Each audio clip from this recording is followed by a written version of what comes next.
We go. So, ladies and gentlemen, welcome. I've got I think, a great call or subject to discuss today. I always value discussing character traits or virtues that can help us to improve. One, because I always want to be a better person. Yeah. And I always find that more inspiring to hear those compelling stories of other people's examples that motivate me to do better. But I also see how that improves performance as well and helps business do better. I was talking to a friend just a moment ago he's got a great career in front of him, but it's not in business. But we were chatting about business a little bit as I was telling him we're just catching up about what I do. And he brought up the subject about making money. And I said, but of course, it's not about making money. And I said, if that's what the objective is of any business, I said, now understand, every business should make money. That's why they're in business. Yeah. It's not a charity. But if that's their primary objective, then they've lost sight of what they're all about. I said, it's like that old principle, isn't it? That we don't, or we shouldn't pursue happiness. What a paradox that is. What a silly statement that is at first glance. Why? Because happiness ensues. You do what is right, you choose the right frame of mind, and then happiness follows as a consequence. And it's the same with prosperity. We do the right thing, we take the right approach towards business, and success and prosperity will ensue. So I want to talk about some principles of character today that I think will help us in our endeavors to do better as business leaders. And especially this is important, certainly not designed to be a wishy-washy subject by any stretch, because as we apply it, it will in fact help us to get very focused on critical business behaviors that can lead us to success. I heard a story about a lady. It was at the end of World War II, and a gentleman had returned home and had come home with a beautiful new suit. And she saw him at church this one Sunday and noticed that he had this lovely new suit on. And she said, oh, what a lovely suit, she thought to herself. And she said, again, speaking to herself, she said, my husband, when he came home, wherever he was serving, had brought with him some beautiful silk. I think that I will make a nice silk tie for my good friend to go with this nice new suit. Wouldn't that be nice? So throughout the week, she sets about making this beautiful silk tie for her friend to go with his suit. She turns up one afternoon, goes to knock on his door, and then goes, oh, what am I thinking? This is silly. I shouldn't be bothered. Yeah, he was someone of prominence in her church circles. I shouldn't be bothering him with this. He wouldn't be interested in this. This is silly. And she turns to walk away. Well, while she's walking down the path, the wife of the person that she'd made the tie for sees her, and she comes down the driveway and she said, oh, what are you doing? You know, where are you going? And she said, oh, it's nothing. I just had this silly thought. I noticed that he had this new suit on Sunday, and I thought maybe I could make him a nice new tie to go with the suit. And I came over, but it was a silly thought, so I was just going to go. And she said, and this lovely lady took her by the shoulders, which really gets your attention, doesn't it? Looked her in the eyes. And she called her by name. She said, don't ever suppress a generous thought. Don't ever suppress a generous thought. Now, I share this because in our business, we talk so much in our culture within Niken. What sets us apart, what makes us unique, is the compelling cause of humans being more. That we offer people a chance to get balance in their lives through the 5 pillars of health. That they can have financial freedom, that they can have freedom in their health, freedom in their home environment, freedom to contribute in society in a better way, all of these different ways where they can have added freedom.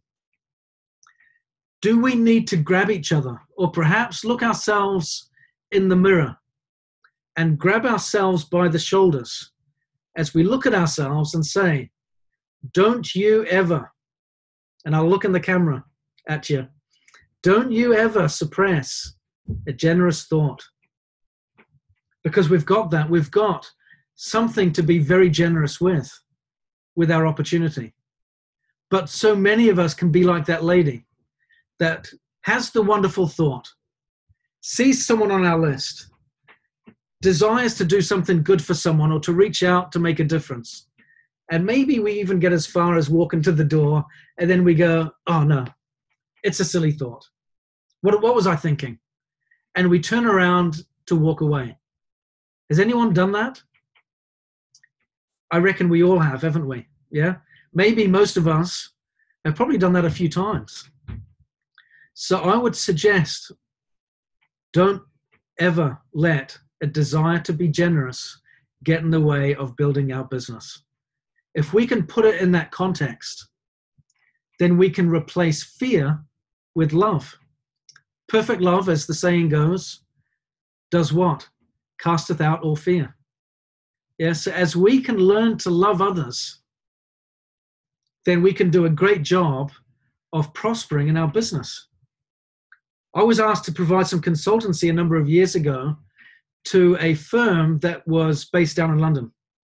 They were a consultancy firm, and they would sit, their primary audience or group of clients was within the financial sector in Canary Wharf in London, which is, if you're going to talk about big businesses, Deutsche Bank, and big clients, which, when you're dealing with the financial district, these guys are hard-nosed, they're tough, and they're strong-willed.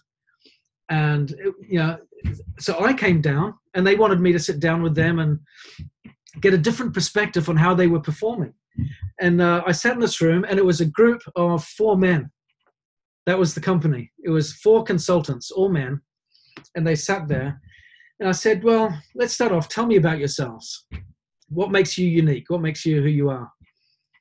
And they paused for a minute to think, and then the owner of the company goes, well, when it comes to what we do, we're the smartest guys in the room. I thought, oh, I kind of like that. A bit cocky, but I kind of like it. And we went through this discussion, and I just kind of asked questions. And they said, okay, so what do you think the challenges are that we're facing here? What's some of the problems? I said, do you want to know what the problems are that I see? I said, I think there's too much testosterone in this business. And they looked at me a little shocked. Like one of them kind of leaned back in his chair and was like, I think I like that. Right? And I was like, it's not a compliment, right? It's not a compliment. I said, I think there's too much testosterone.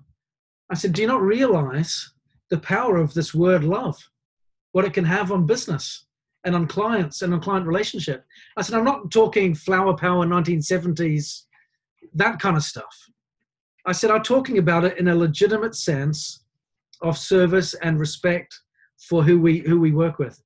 And they could not grasp the fact that we could or that we should use that word in a business setting. It was too much for them.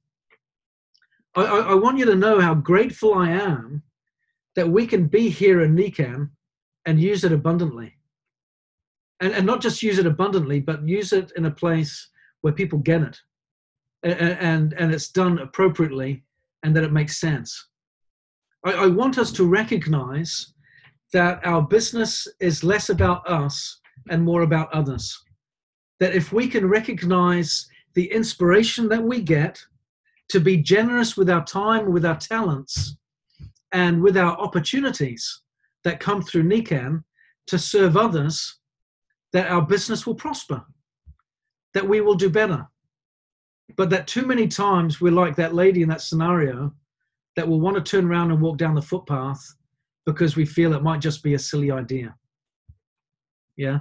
I want to share another challenge that sometimes faces network marketers as well. I think it sometimes challenges the industry because to a large degree, it's created a stigma with network marketing. I want to share with you a story from a man who was a legal professional a number of years ago, many years ago. But he shares this story, which is very brief, but again, highlights a great principle. He said, many years ago, I was in a professional association with two older, more experienced men. We had been friends for many years and found it mutually beneficial to help one another. One day, one associate sought our help on a complex matter. He said, as soon as the issue had been explained, the first thing the other associate said was, "What's in it for me?" When his old friend responded so selfishly, he said, I saw the look of pain and disappointment on the face of the one who had invited our help. The relationship between the two had never quite been the same since. Our self-serving friend did not prosper, as his selfishness soon eclipsed his considerable talents, gifts, and qualities. Unfortunately, one of the curses of the world today is encapsulated in this selfish response, "What's in it for me?" It's true, isn't it? One of the challenges that we can face in network marketing is that phrase, "What's in it for me?" If we are focused on helping others to become more, to achieve their goals, then as a consequence of that, our success ensues. A little bit like what we were talking about prior towards when I hit record on the call today, while we were waiting for people to join the conversation, that we don't pursue happiness, we pursue doing what's right, and happiness ensues. Yeah, we make certain choices, and then success, prosperity, happiness ensues as a consequence of the good that we choose. If we select for ourselves the mindset, "What's in it for me?" or "That's just a silly notion, I should get rid of that idea," then we can forfeit our rights both to abundance, to happiness, to making a difference, and to success. And that would be a great tragedy, wouldn't it? Because really what we're all about here is about humans being more, about us becoming our best self. And Madeline, I'm going to pull that up there so everyone can see. There you go. Feel the love. Madeline just did a Humans Being More event over the weekend. Here's her vision board. Absolutely. I'm glad you've got it right there by your side, Madeline. But that's so important, isn't it? We need to recognize the value of other people in our business, in our connections, and then reach out to them and serve them. We can put some tangibles to that. We can put some goals around that. And that's where sometimes some of us can struggle when we say, okay, I want to be selfless. I want to do good. I want to think of all those good ways to serve. And we start to treat our business like a charity. And there is a fine balance between doing good and being smart business-wise. Because sometimes, doing good to others, we do like the sense of, I just received a sense of inspiration. Metaphorically, I'm going to make that tie for someone, and off I go. And I can go out and perform a random act of service. But to put a goal of how many times I'm going to do that in a week, and how many, that formalizes it, that structures it, and that maybe takes away the feel-good factor a little bit, and it makes it something slightly different. And I get that. I want you to know, I get that. But we need to get the balance in our business of recognizing that when we do that anyway, the good feelings still always follow.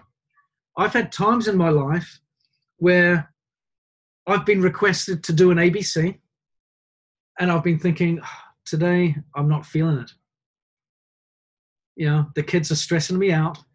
It's school holidays. It's chaotic and noisy.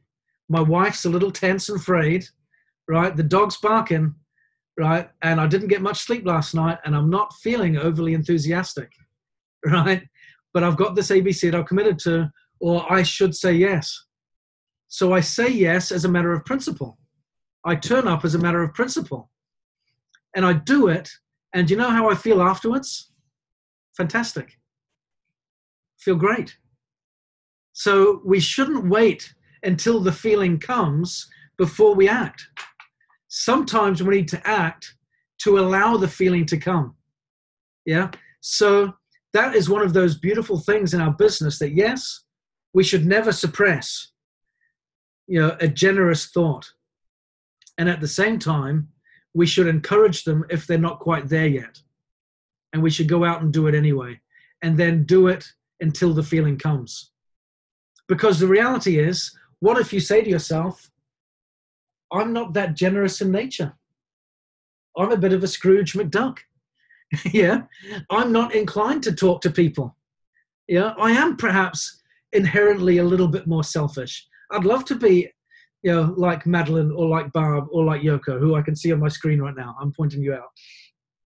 I'd like to be a little bit more like you guys, but that's just not my nature. So maybe that's my lot. I need to wait until those feelings come. That's not the answer, is it? How do we change our nature? By acting as if, by choosing to be kind, by choosing today to be generous, by choosing today to be selfless, by choosing today to reach out and talk to someone, by choosing today to do some good, to put my fears aside and do something for someone else of value. When we make those choices and we do it repeated over time, that's when the value comes in. Yeah, that's when the change happens. That's when we start to become the leaders that we were destined to be. I had a great conversation with someone in my team earlier this week or end of last week, I can't recall.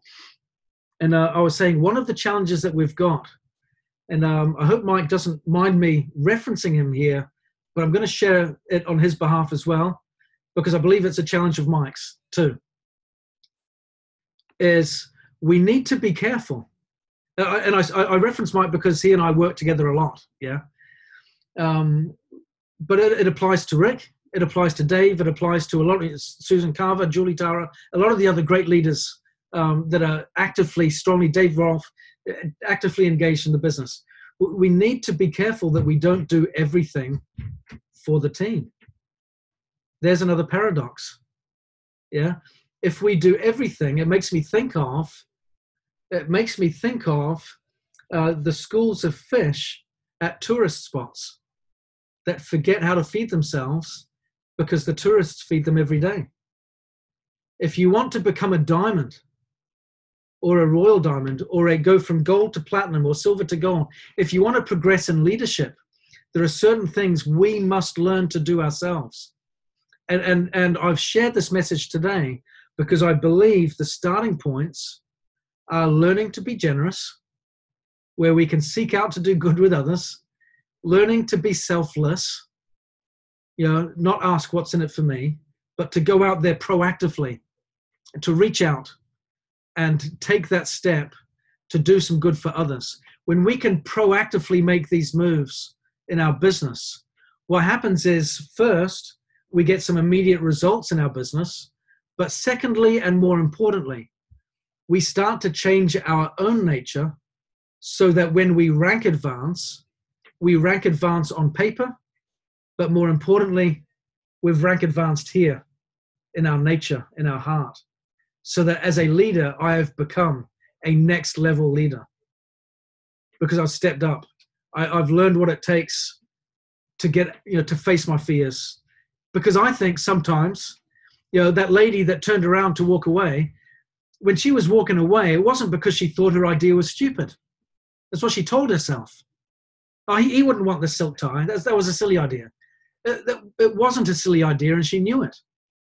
Why did she turn away? She was afraid of what he might say. It was fear that made her turn away. So really, what we need to do is face our fears. Yeah, face our fears, learn to be kind, learn to be generous, learn to not suppress those opportunities, and learn to do it abundantly. Learn to do it on a daily basis. Be willing to commit on a consistent basis to do this regularly so that we can improve as a person, as a leader, and grow our team. And if we can get our teams doing that together, I think there is so much good that can come of our organizations, of our business, that we can become a force that truly is unstoppable. Madeline, can I please ask you just really quickly to unmute and share that quote from HBM on Saturday that you shared with us just before we started, a small group of people. Thank you. It's from Margaret Mead. I have it in the middle of my new life cycle chart. Never doubt that a small group of thoughtful, committed citizens can change the world. Indeed, it's the only thing that ever has. Yeah. And ladies and gentlemen, I think therein, yeah, thank you, Madeline. Therein ends our message for today. We don't need large numbers to change the world. But we do need commitment. And if we can have that commitment to do good and to be a force for good, to never suppress the ideas, the impressions we get to make a difference, then my goodness me, the things that we could achieve could be fantastic. So let's go out and do it. I want you to know as we close, I love you. I love working with you. It's an honor to be a business partner with you. I have loved, Madeline referenced, it's been 2.5 years that I've been in the field. This has been, it's gone fast. 2.5 years now. I love it. And I'm grateful for it. And I'm just thrilled that we can do this business together. So keep doing what you're doing. Let's, as always, step it up a notch. Let's make a difference. And let's go out there and do some good. So there are events this evening. Tune in Tuesday, Thursday morning, Thursday evening to plug people in. We've had an increased number of people attending, and it really is working. The synergy is critical. Yeah, fantastic. And on that note, please bring your guests, your friends with you, because that's what they're all about. That's what they're for. Yeah. Thank you very much. Thanks, Ben. Thank you. Thank you so much. Take care.